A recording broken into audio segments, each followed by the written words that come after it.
है। गंगा नदी कहाँ से निकलती है? तो गंगा नदी संतोपथ यहां पर स्थित है। संतोपथ हिमानी, संतोपथ हिमानी, ये देखिएगा संतोपथ हिमानी है।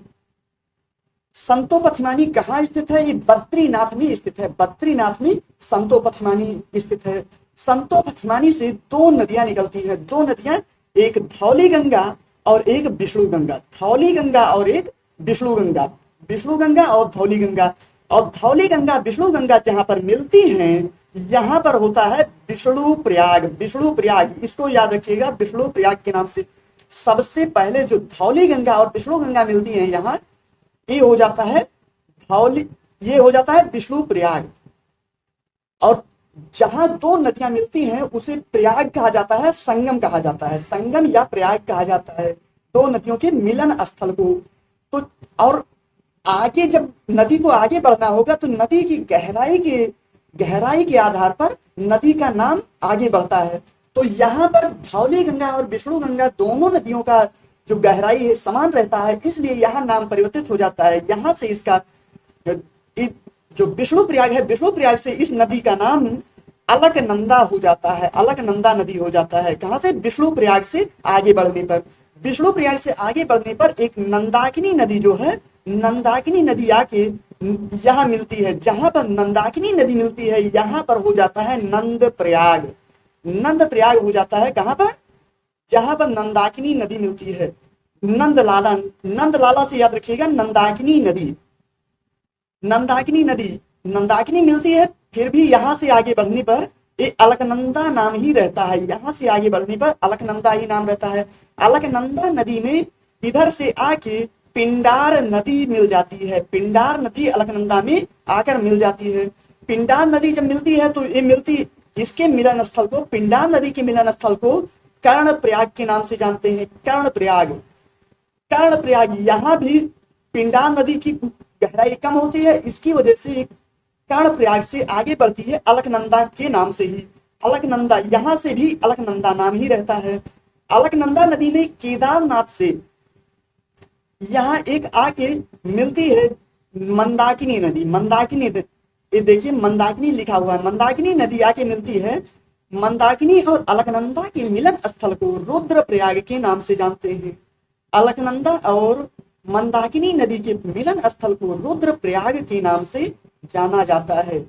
अब लोग कहते हैं गंगा, गंगा कहाँ से निकलती है? तो गंगा, गंगा जैसे यशस्वी रेलवे, ऐसे छोटे मोटे एग्जाम में अगर पूछा जाता है तो गंगा गंगोत्री से ऑप्शन लगा देना उचित होगा कि गंगा गंगोत्री से निकलती है। बल्कि गंगा निकलती नहीं है, गंगा निकलती नहीं है, गंगा बनती है।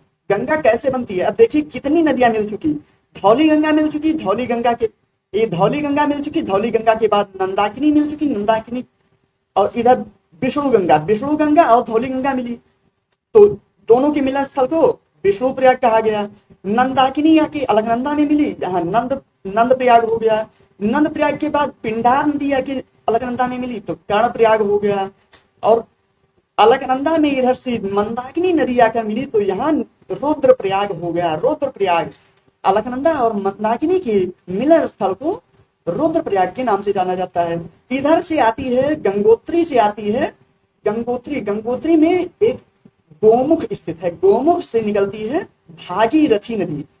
उत्तराखंड के लोग इसे ही गंगा कहते हैं, इसे ही, जो भागीरथी नदी है, भागीरथी नदी को ही गंगा कहते हैं उत्तराखंड के लोग। और भागीरथी नदी में एक छोटी सी नदी आकर मिलती है जो है भिलांगना नदी। भिलांगना और जो भिलांगना और भागीरथी नदी के मिलन स्थल के तुरंत बाद यहाँ पर टिहरी बांध स्थित है। टिहरी बांध कहाँ स्थित है? दोनों के मिलन स्थल से तुरंत बाद टिहरी बांध जो है, टिहरी बांध की ऊंचाई जो है ये 255 मीटर है। सबसे ऊंचा बांध टिहरी बांध है। टिहरी बांध कहाँ स्थित है? भागीरथी नदी पर, भागीरथी पर टिहरी बांध स्थित है। और यहां से आके यहाँ अलकनंदा नदी में जब भागीरथी नदी मिलती है तो यहाँ नाम हो जाता है देवप्रयाग। देवप्रयाग से देखिएगा यहाँ देवप्रयाग हो जाता है कहाँ, अलकनंदा और भागीरथी रथी नदी के मिलन स्थल पर, अलकनंदा और भागीरथी के मिलन स्थल पर जो देवप्रयाग नाम हो जाता है, देवप्रयाग से आगे बढ़ने पर इस नदी का नाम गंगा हो जाता है। गंगा गंगा नाम कब पड़ता है, गंगा नाम देवप्रयाग से आगे बढ़ने पर गंगा गंगा नाम गंगा नदी नाम हो जाता है। तो देखिए कितनी नदियां मिलने के बाद गंगा बनती है। इधर जैसे ये जो क्षेत्र है, इधर इधर के क्षेत्र में पहाड़ियां वगैरह ज्यादा स्थित हैं।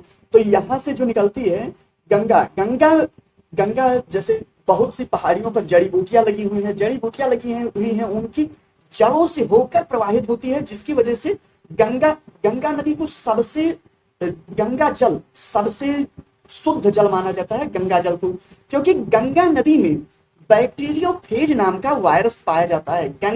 गंगा नदी में बैक्टीरियोफेज नाम का वायरस पाया जाता है, जो नुकसानदायक कीटाणु हैं, जो अदर कीटाणु हैं, वायरस हैं, उनको ये वायरस खा जाता है।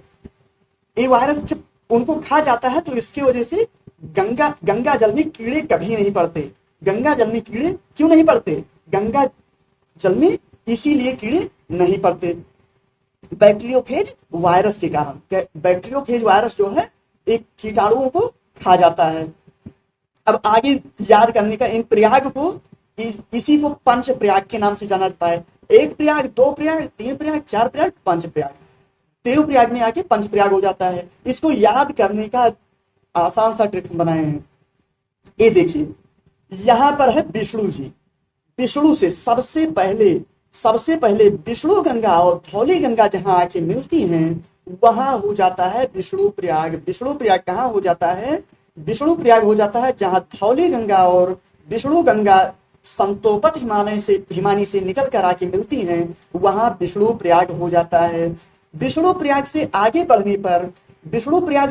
बढ़ने पर आके मंदाकिनी नदी, अलकनंदा में मंदाकिनी नदी मिलती है।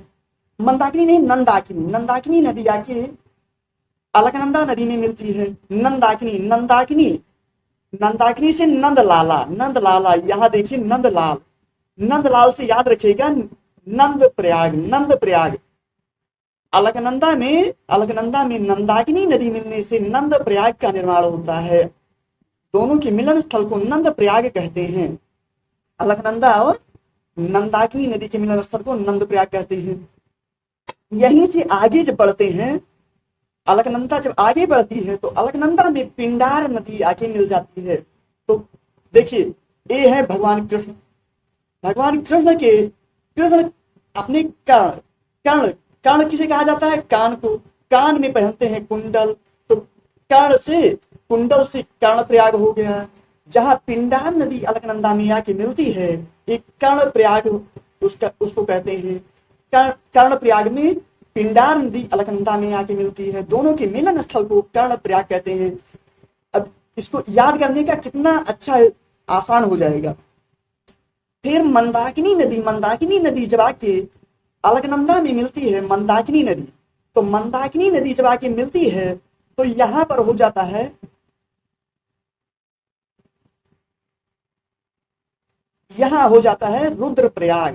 रुद्रप्रयाग हो जाता है। यहाँ देखिए कृष्ण जी यहाँ रुद्राक्ष की माला पहन रखी है। रुद्राक्ष की माला से याद रखिएगा रुद्रप्रयाग। मंदाकिनी और अलकनंदा के मिलन स्थल को, अलकनंदा और मंदाकिनी के मिलन स्थल को रुद्रप्रयाग के नाम से जाना जाता है। रुद्राक्ष की माला कहाँ पहनी जाती है, गले में पहनी जाती है। गले में रुद्राक्ष की माला पहनी जाती है, इसलिए रुद्रप्रयाग हो गया। आगे बढ़ते हैं। आगे आती है भागीरथी नदी। भागीरथी आके अलकनंदा में जब मिल जाती है तो यहाँ देखिए जब गीता का उपदेश देते हैं कृष्ण जी, तो भगवान कृष्ण हो जाते हैं देव का स्वरूप हो जाता है, जिसकी वजह से इसे देव प्रयाग के नाम से जाना जाता है।